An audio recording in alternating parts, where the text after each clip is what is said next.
Assalomu alaykum aziz yurtdoshlar, sizlar bilan ko'rishib turganimdan bag'oyatda xursandman. Bugungi mavzumiz uning o'y-xayollari nega o'zgarib qoldi. Shular haqida ko'ramiz. Oldinda qanday yo'l tutmoqchi. Unda ikkita raqam qo'yaman, ikkita raqamdan xohlaganlaringiz tanlashlaringiz mumkin. 6 va 7 raqamlardan yoki rasmlarga ham qarab tanlashlaringiz mumkin. 5 gacha sanayman. Agar 5 gacha tanlolmagan bo'lsalaringiz, videoni to'xtatib qayta ko'rishlaringiz mumkin. Unda boshladik. 1, 2, 3, 4, 5. Xayolingizdan u insonni o'tkazgan holda, ismini 3 marta takrorlagan holda tanlashlaringiz mumkin. Unda boshladik. 6-raqamdan boshlaymiz. 6-raqamdan u insonni xayolingizdan o'tkazib, qani u qanday yo'l tutmoqchi, nega jim, shular haqida ko'rib chiqamiz. 6-raqamni tanlaganlar. Unda ketdik. 6-raqamni tanlagan inson. Sizni hozir o'ylayotgan insoningiz, o'y-xayollari juda ham ko'p. Sizga bu juda ham siz haqingizda kelish haqida juda ham ko'p narsalarni o'ylaydi. Asosan o'zini fikrini o'tkazadigan inson ko'pincha juda ham rashk qilgan holda atrofingizda kimdir bor deb hisoblaydi doimiy ravishda. Kimlarningdir munosabatlari eski muhabbati ham bo'lishi mumkin, juda ham uzoq masofadagi munosabati ham bo'lishi mumkin. Kimlardadir qandaydir jim bo'lgani, shu kunlarda qandaydir sizdan ko'proq intilishni xohlayotgani ko'rinib turibdi. Bu inson ko'proq o'zini ko'proq o'ylaydi. Nimaga? Ayrim insonlarda siz u insondan ketolmasligingizni, qayta yana o'ylashligingizni, yana o'zingiz qaytib borishligingizni juda ham xohlaydi. Bu haqida qandaydir o'ziga nisbatan juda ham ishonchi katta inson. Hozirgi kunda holatini aytadigan bo'lsak, u nega o'zgarib qoldi? Qandaydir bu inson boshida sizga juda ham muomalali, yumshoq fe'lli, qandaydir o'zini sipo ko'rsatib, o'zini har tomonlama mukammal inson ko'rsatib oldingizga yaqinlashganga o'xshaydi. Lekin aslida u inson ichidan juda ham rashkchi, o'zini ko'proq o'ylaydigan. Hozirgi kunda u insonni o'zgarib qolishiga qandaydir siz bilan munosabatlarini biroz ortga surib, o'zini yanada ham yaxshi ko'rishingizni xohlayotganini biroz ortga surib, qandaydir sizdagi munosabatlarni sinayotganga o'xshaydi. Juda ham hozirgi kunda ishlari juda ham ko'p. Ko'plarda uzoq masofadaligiga o'xshaydi. Ko'plarda qandaydir ko'rishmagan insoningiz bo'lishi mumkin. Telefon orqali gaplashib turgan insoningizmi? Ko'plarda ancha yillardan beri gaplashayotgan inson. Shunaqa insonlar tushyapti. Juda ham hozirgi kunda o'y-xayollari juda ham ko'p. Siz bilan gaplashish uchun qandaydir masofalar, yillar borligini, oylar borligini. Lekin bu inson sizga qaytib keladi-yu, ayrim insonlarda aloqaga chiqadi-yu, lekin o'zini qandaydir nima deydi, o'zini prinsipini ko'proq qo'llaydigan inson. Nima deydi, doimiy sizga qandaydir shirin so'z yoki qandaydir yaxshi gapni ozgina gapirgan holda, lekin nima deydi, masofa yana qayta saqlaydigan inson. Shunaqa inson tushyapti. Buni orqasidan sizni ko'p rashk qilib, yana qayta orqasiga qaytib ketadigan, bu munosabatlar takror va takrorlanadigan. Bu inson fikri tez o'zgarib qoladigan, o'zini ko'proq o'ylaydigan insonga o'xshaydi. Shuning uchun uni o'y-xayollari hozirgi kunda juda ham pulga ko'p qaratilgan, ishga ko'p qaratilgan, karyeraga ko'p qaratilgan inson. O'zini boy, badavlat, har tomonlama mukammal, boshqa insonlar o'ziga nisbatan tobe bo'lishini juda ham xohlaydigan inson. King karta chiqdi. King kartada, shoh kartasida asosan shunday chiqdi. Lekin siz bu insondan xabar qachon kelishi mumkin? Ko'pgina insonlarda biroz vaqt ketadi, chunki juda ham ko'p o'ylaydi. Har tomonlama hisob-kitob qiladigan inson ko'rinyapti. Bundan keyin yo'l tutishini aytadigan bo'lsam, bundan keyin yo'l tutishi asosan sizga doimiy ravishda bu inson kuzatib turadi qandaydir sizni.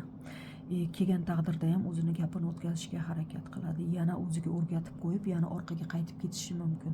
Siz qanday yo'l tutishingizni xohlardik, qanday yo'l tutsangiz bu inson sal o'zini bosib olib, nima deydi, yana ham sizga mehrli bo'lishini aytadigan bo'lsam, agar bu insonga o'zingiz ko'p harakat qilmang. Chunki bu insonning xarakteri qanchalik o'zingiz ko'p harakat qiladigan bo'lsangiz, shuncha uzoqqa ketadigan inson. Qanchalik masofa saqlaydigan bo'lsangiz, shunchalik sizga yaqinlashadigan inson ko'rinyapti. Shuning uchun agar siz bilan qisqa gaplashadigan bo'lsa, qisqa gaplashishga, masalan, so'rash, yaxshimisiz, shunga o'xshagan narsalar yoki ko'rishaylik deydigan bo'lsa, 1-2 kunni kechga surishga harakat qiling yoki nima deydi, 1-2 kun kechroq ko'rishga harakat qiling. Shundagina bu inson qandaydir o'ylanib qoladi. Nimaga men bunga muhim emasmanmi deb qandaydir bu insonning xarakteri shunaqa. O'ziga qandaydir ko'p harakat qilib, ko'p mehr kutadigan bo'lsangiz, o'zini olib qochadigan inson. Agar biroz masofa saqlaydigan bo'lsangiz, sizga nisbatan juda ham intiladigan inson. Sizni oldingizda faqatgina hozirgi kunda boshqa inson bo'lishini xohlamaydi. Sizni unuta olmasligingizni, sizga har qanday vaziyatda ham siz qaytib borsangiz, uni qabul qilishingizni ko'plarda juda ham yaxshi biladigan inson. Shuning uchun sizda ko'p kutish bo'lmasin, chunki bu inson qayta harakatlarini qayta takrorlaydigan, tez o'zgaruvchan inson bo'lgani uchun har doim birozgina bu inson bilan masofa saqlaydigan bo'lsangiz, munosabatlaringiz uzoq va xotirjam, ravon kechishi mumkin. Agar qanchalik bu insonga intiladigan bo'lsangiz, bu inson sizdan shunchalik qochadigan inson. Shuning uchun birozgina munosabatlaringizda masofa saqlashlaringizni xohlar edim. Hozirgi kunda siz haqingizda o'ylari ancha o'ylab turibdi. Nima qiladigan bo'lsam, biroz masofa saqlaydigan bo'lsam, har tomonlama o'zini mukammal ko'rsatgani bilan, lekin mukammal inson emas. Pul tomonlama ham faqat xarakteri bor xolos. Shunga o'xshagan karta chiqdi. 6-kartamiz. Hammalaringizga omad, sog'lik, salomatlik tilagan holda 6-kartamizni shu yergacha qilamiz. Unda keyingi kartamizni ko'ramiz. 6ni olib qo'yamiz. 7ni ko'ramiz. 7-kartamizda nima chiqadi? 7-kartamizda 7-kartamizda nima bo'ladi? 7-kartamizda qanday inson, qanday yo'l tutmoqchi? Shular haqida ko'ramiz. U nega o'zgarib qoldi? Hozirgi kundagi xayollari.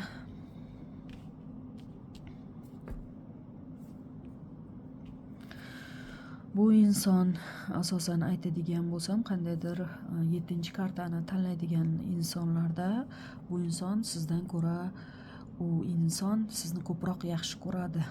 Lekin qandaydir bu insonni gap bilan dilini og'ritib qo'yganmisiz yoki o'zingiz haqingizda ko'p gapirmaganmisiz yoki qandaydir munosabatlaringizda biroz masofa bo'lganmi, qarshi kuchlar yoki kimdir qarshi bo'lganmi sizlarga? Lekin hozirgi kunda bu inson nega jim? Nega jim?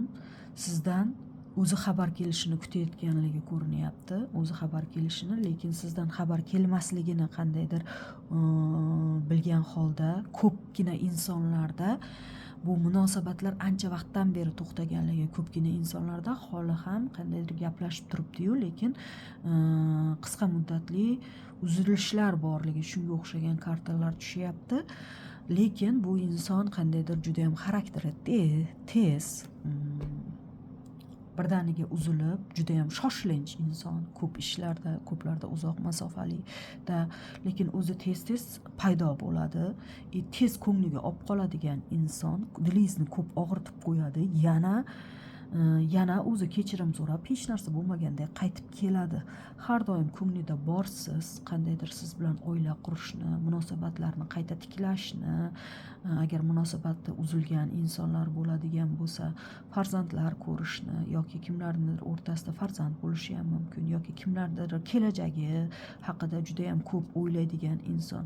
Bu insonni hayotida boshqa inson bor emas, chunki har doim qandaydir boshqa inson bo'lgan taqdirda ham agar 3 kishiliklar bo'ladigan bo'lsa yoki o'rtalaringizda qanaqadir munosabatlar qandaydir jimlik bo'lib qoladigan bo'lsa, bu insondan sizda tez orada xabar o'zidan o'zi kelib qoladi. O'zi tez jahli chiqib, yana o'zi hech bora bo'lmaganda qaytib keladigan inson. Hozirgi kunda sizdan qandaydir xabar kutadi, lekin sizdan xabar uncha bo'lmasligini bilib, qandaydir nima deydi, xafa bo'lib, yana o'zi hech narsa bo'lmagandek qaytib kelishi, shunga o'xshagan kartalar tushyapti. Lekin u insonni siz o'ylab ko'p siqilmasligingizni tavsiya berardim, chunki u inson nima deydi, judayam o'y xayollari ko'p. Sevgi muhabbat borasida, ish borasida emas, sevgi muhabbat borasida o'y xayollari judayam ko'p. Qandaydir o'zini har tomonlama mukammal emasman deb biladi. Sizga yetishish uchun judayam uzoq masofa borligini, pul tomonlama, ish tomonlama o'zini qandaydir sizdan pastroq bilishini, bu narsani sizga ko'rsatmaslikka harakat qiladi. Sizga intilish uchun doimiy ravishda ko'p harakat qilishini, shundagina sizga yetisha olishligini, agar sizni qandaydir yo'qotib qo'yishligini, qandaydir oilaviy kuchlarmi, qandaydir sizlarni munosabatlariga qarshi bo'lishini, lekin har doim bu inson masofa saqlagan bilan o'zidan o'ziga yana paydo bo'lib qoladi. Lekin doimiy ravishda qandaydir sizni zimdan kuzatib turadi. Hozir siz haqingizda juda ham ko'p o'ylayapti. Xayollarida tez orada sizga aloqaga ham chiqib qolishi mumkin. Ko'plarning orasida qandaydir bir-birlaringizni o'chirib tashlaganmisizlar yoki blok qilib tashlaganmisizlar, shunga o'xshagan narsa ham chiqyapti. Ko'plar shunchaki qo'yib kuzatib, mana shu 7 raqamni tanlagan insonlarimiz qandaydir nima deydi, o'ziga ishongan, qiynalgan taqdirda ham g'ururini uncha ko'rsatmaydigan, ko'proq e'tibor bermaydigan insonlarga o'xshayapti. Lekin u insonni aytadigan bo'lsam, juda ham xarakteri tez, sizni har tomonlama bilgisi, o'ziniki qilgisi keladi, doimiy siz bilan aloqada bo'lishini, siz bilan kelajak qurishini, lekin qandaydir oilaviy kuchlar u insonga har doim qarshi bo'layotganligini, moddiy tomondan har tomonlama o'y xayollari juda ham ko'p inson. Sizni qandaydir ko'nglingizni birdaniga olib qolgisi keladi, sizga munosabatlarni yaxshi qilgisi keladi, yana qayta tiklanishni xohlaydigan inson. Agar bu munosabatlarga uzoq muddat bo'lgan bo'lsa, sizni hech qachon unuta olmaydigan inson. Shunga o'xshagan karta chiqdi. Hozirgi holatda tez o'tmishda ko'proq o'ylaydigan, ko'p xafa bo'lib, o'zini o'zi siqilib qoladigan, sizni dilingizni qandaydir og'ritib qo'yganga ham o'xshaydi. Shunga o'xshagan karta chiqdi. 7-raqamni tanlaganlar, hammalaringizga kattakon tashakkur. Sizlarga agar munosabatlaringiz jim bo'ladigan bo'lsa, hali munosabatlaringiz to'xtamadi, bir-birlaringizga nisbatan intilish juda ham yaxshi. U tomonlama aytadigan bo'lsam, sizni doimiy ko'proq o'ylaydigan, siz bilan oila qurishni, siz bilan bir umr birga bo'lishni xohlaydigan inson chiqdi. Hammalaringizga rahmat, kattakon tashakkur, like bosishni unutmaysizlar degan umiddaman. Kommentariyalaringizni ham kutib qolaman. Kattakon rahmat, sog' salomat bo'ling. Rahmat. Xayr.